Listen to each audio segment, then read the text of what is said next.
नमस्ते दोस्तों, मैं हूं आपकी गीतिका वेदिका और ये चैनल पसंद कर लीजिए। होली के अवसर पर आपके लिए लेकर आई हूं एक आलेख जिसका शीर्षक है होली के धार्मिक, ऐतिहासिक और सामाजिक महत्व। प्रसारण आकाशवाणी छतरपुर। श्रोताओं, होली बसंत ऋतु में मनाया जाने वाला एक महत्वपूर्ण त्योहार है। यह पर्व हिंदू पंचांग के अनुसार फाल्गुन मास की पूर्णिमा को मनाया जाता है। होलिका पर्व का उल्लेख अनेक धार्मिक पुस्तकों में है। इनमें प्रमुख हैं जैमिनी के पूर्व मीमांसा सूत्र और कथा गार्ह्य सूत्र। नारद पुराण और भविष्य पुराण जैसी प्राचीन हस्तलिपियों में भी इस पर्व का उल्लेख है।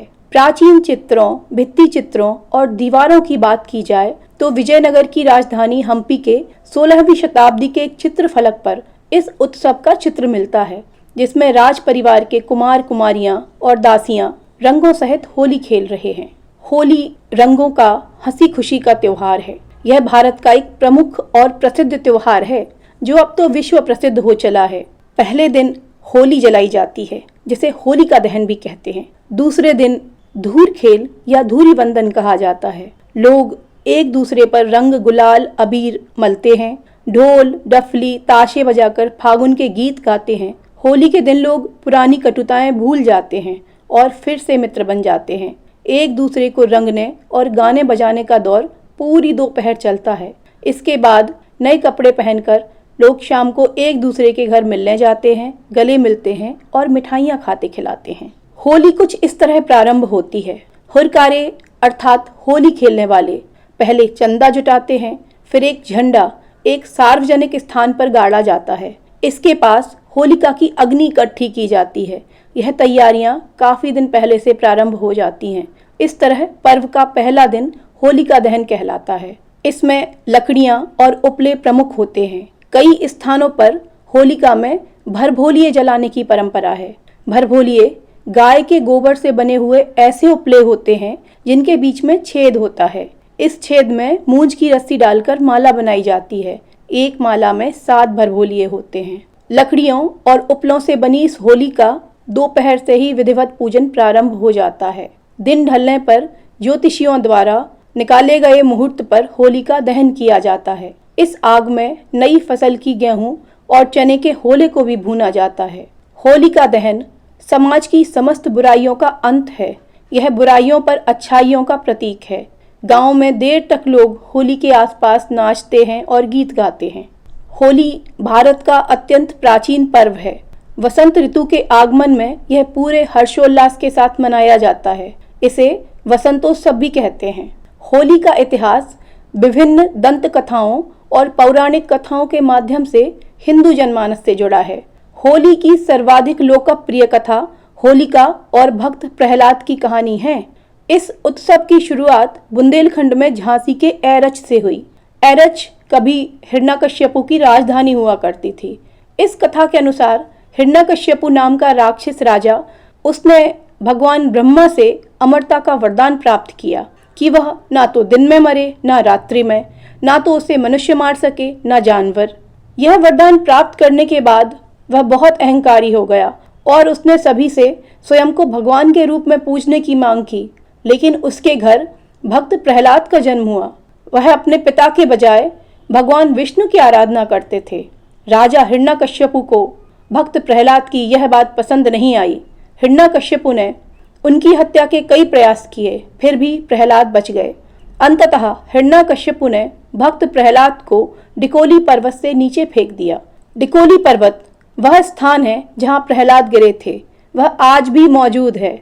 इसका उल्लेख श्रीमद् भागवत पुराण के 9वें स्कंध और झांसी गजेटियर ट्रस्ट 339 ए और 357 में मिलता है। पौराणिक कथाओं के अनुसार अपने बेटे को दंडित करने के लिए हिरण्यकश्यपु ने अपनी बहन होलिका से सहायता मांगी, जो आग से प्रतिरक्षित थी। हिरण्यकश्यपु और होलिका ने प्रहलाद को जीवित जलाने की योजना बनाई। होलिका ने धोखे से प्रहलाद को अपनी गोदी में लिया और आग में बैठ गई, लेकिन दैवीय हस्तक्षेप के माध्यम से प्रहलाद को भगवान विष्णु ने बचा लिया और होलिका उस आग में जल गई। इस प्रकार प्रहलाद फिर बच गए।